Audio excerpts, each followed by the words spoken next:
A few years ago, we took Notre Dame to the Sugar Bowl to play Florida, coached by Steve Spurrier. They had a great team. We did also. We were an underdog. I felt we'd win the game, which we eventually did, but not many people thought we would. And I always wanted our team to be home with their family over Christmas Eve. And during those 2 days, I brought my wife and my 4 children to Orlando. Now, we have 4 children. They're all girls but 2. Real proud of that fact. And I'm never happier than when I'm out to dinner with my family. And I'm in a great mood, and the waiter came up and he recognized me. He said, "You're Lou Holtz, head coach of Notre Dame, aren't you?" And I said, "Yes, sir." I took out my pen thinking he wanted an autograph. He said, "Let me ask you a question. What's the difference between Notre Dame Cheerios?" I said, "I don't have a clue." He said, "Cheerios belong in a bowl, Notre Dame doesn't." Now, it's what he said. Now, these are actual stories. I got mad. I'm rather competitive, and if I'm in the state of Florida, we're going to play Florida. He ruined that evening. Finally, my wife said to me, "You're going to let somebody you never met before, you're never going to see again. He doesn't care a single thing about you. You cannot let other people that don't care about you ruin your life." And I said, "You're right, honey. I'm never going to see him again. He doesn't know me, never saw me. He's not going to ruin this evening with my family." My attitude changed. We had a wonderful evening. A little bit later, I felt so good, I called the waiter back over and I said, "Son, let me ask you a question. What's the difference between Lou Holtz and a golf pro?" He said, "I don't have a clue." I said, "A golf pro gives tips," which he found out when the evening was over. But I could talk forever about the importance of just doing the right thing.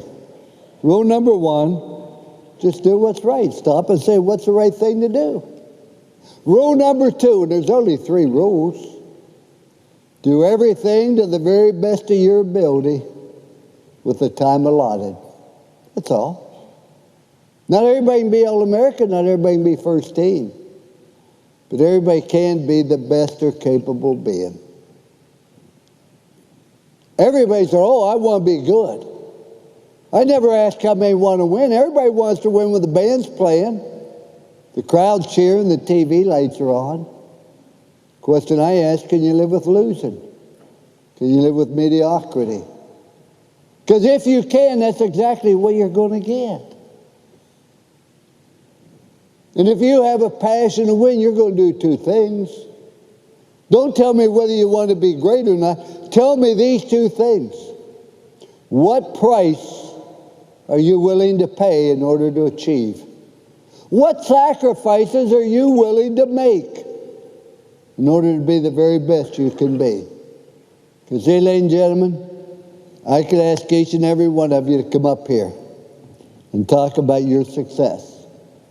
Every one of you would have to talk about the sacrifices you and your family have had to make. There's no way you can succeed without it. Losers call that punishment. Ladies and gentlemen, I cannot attend all my children's ball games. I wasn't there when they went off to the formal in their new dresses. But that's the sacrifice you make. You have to understand that life's a trade-off. I remember we were getting ready to play Michigan. They're coached by Bo Schembechler. And when the team reported, I said, "Man, I know you're going to want to win on September 12th. I know you're going to want to win on September 12th. We play Michigan in Ann Arbor. But that's not when we win. When we win is the preparation we make between now and then. We only have so many practices, they got to be productive." Oh, the first couple of days were great. Then you know what happened? The players got tired, they got sore, and they got mad at me because they felt I was trying to push them too hard. They got mad at me. They rebelled. They didn't care about Michigan. So I walked out one day, I called them up. I said, "Man, I know you're tired." So I called Bo Schembechler today, the coach at Michigan. And I didn't call Bo, but I told him I did. So, man, I called Bo. I said, "Bo, your Michigan players tired?" He said, "Yeah." I said, "Bo, we're tired too. I'll tell you what, Bo. You give Michigan the players' day off, I'm giving Notre Dame players' day off. They started high-fiving one another and cheering. I looked at him, I said, Bo said no. Bo doesn't care how tired you are. You're going to practice 2 hours. If we're going to beat Michigan, we have to practice 2.5. We got to make a greater sacrifice than they do. It worked so well that day, I walked out the very next day. Called him up and said, hey, man, I called Bo today. And he looked at me real funny and said, what'd Bo say? I said, Bo, your players beat up and sore. He said, yeah. I said, we are too, Bo. You practice Michigan in shorts, I'll practice Notre Dame in shorts. I said, man, you ain't going to believe this. Bo said, no. Bo doesn't care how sore you are, he's going to scrimmage. I don't want to scrimmage, I feel your pain, but if we're going to beat Michigan, we have to scrimmage. Don't get mad at me, but you remember this when you see Bo on September 12th. This guy doing it. 4 straight days I started out, I called Bo. I walked out the 5th day before I could say a word. One of our players said, hey, Coach, I called Bo today. I wasn't ready for that. I said, what'd Bo say? He said, Bo said his players eat steak and lobster. But it's understanding what the opposition's doing and making a sacrifice. The other thing, if you have a passion to win, you'll get rid of all the excuses why you can't do something. It's amazing how many people have a built-in excuse. Oh, we can't do this.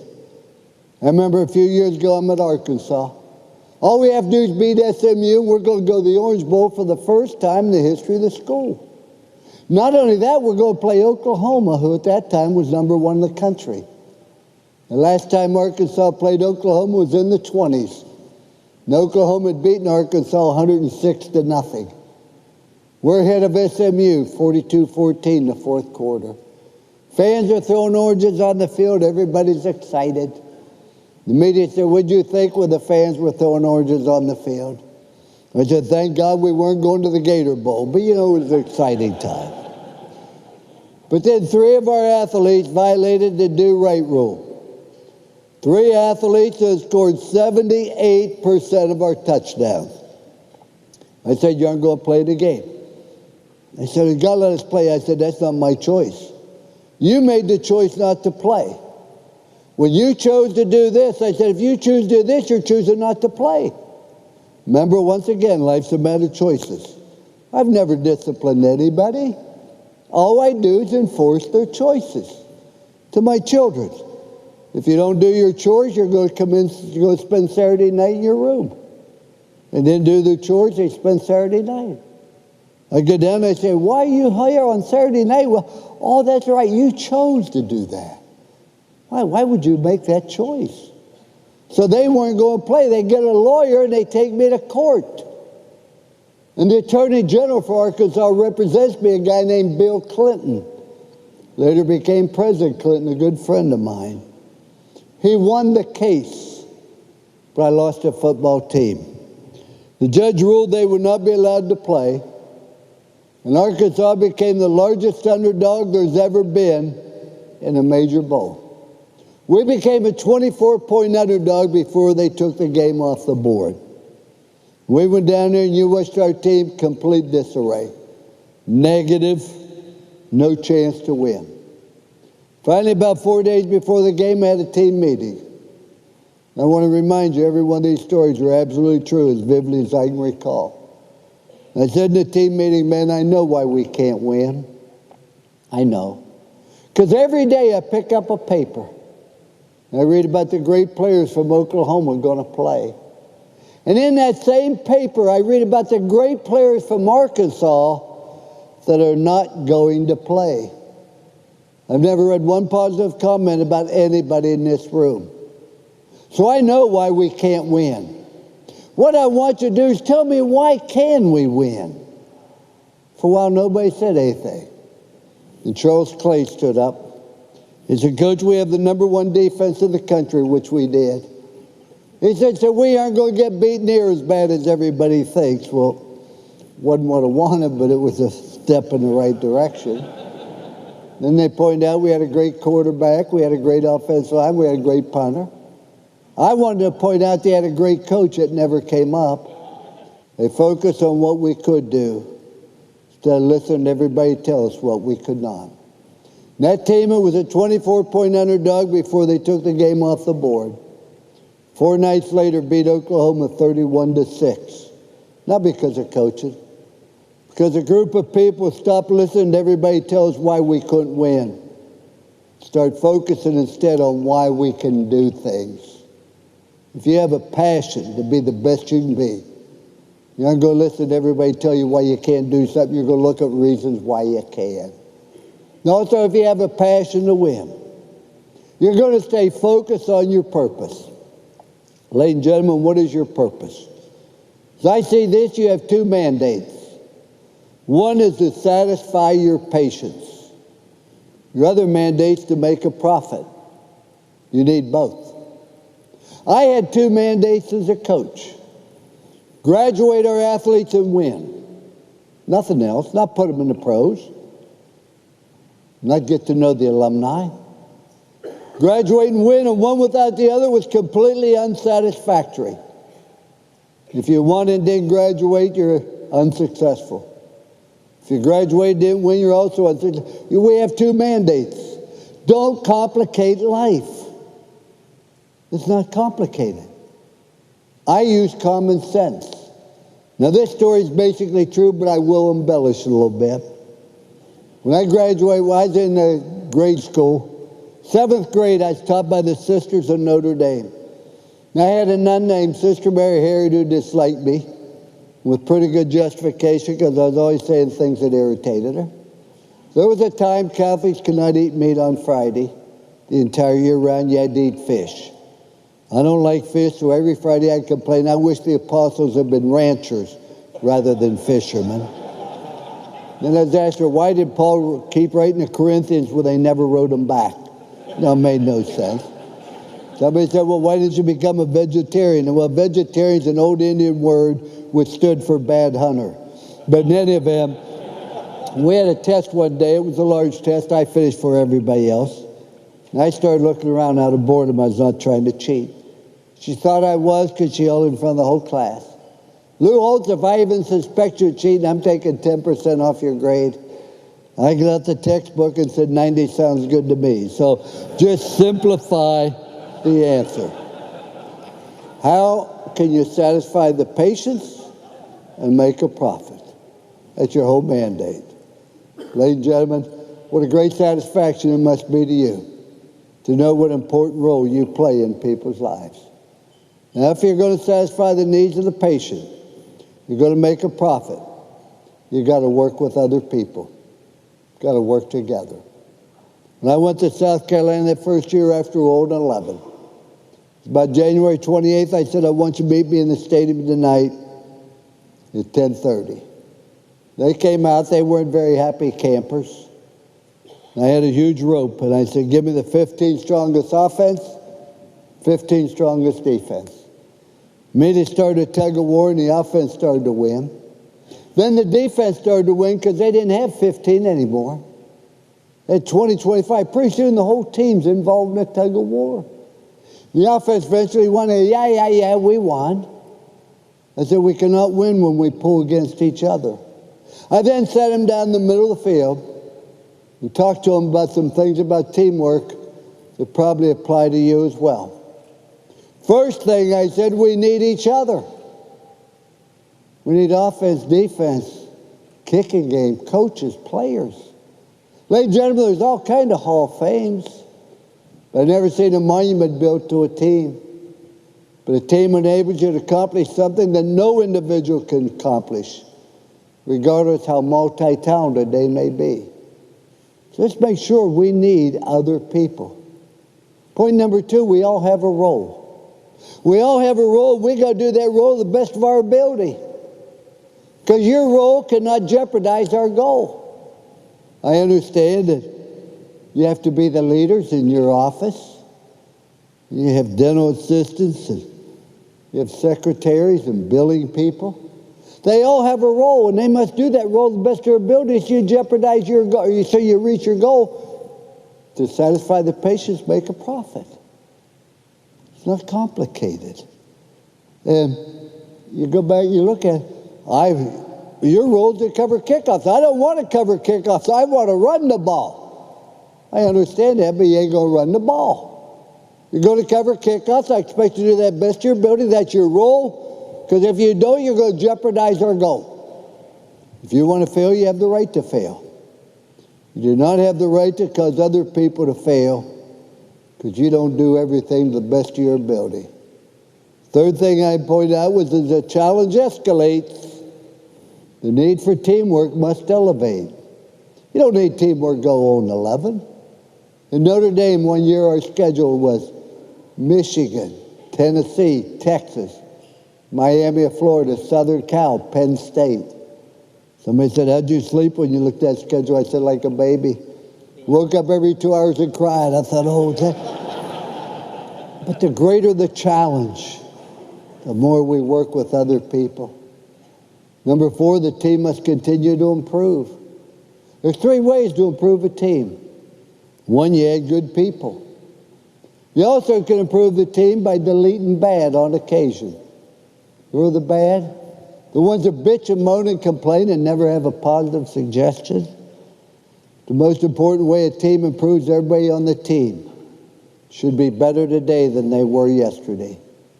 I feel an awesome responsibility being here because I know you're here in order to satisfy your patients better.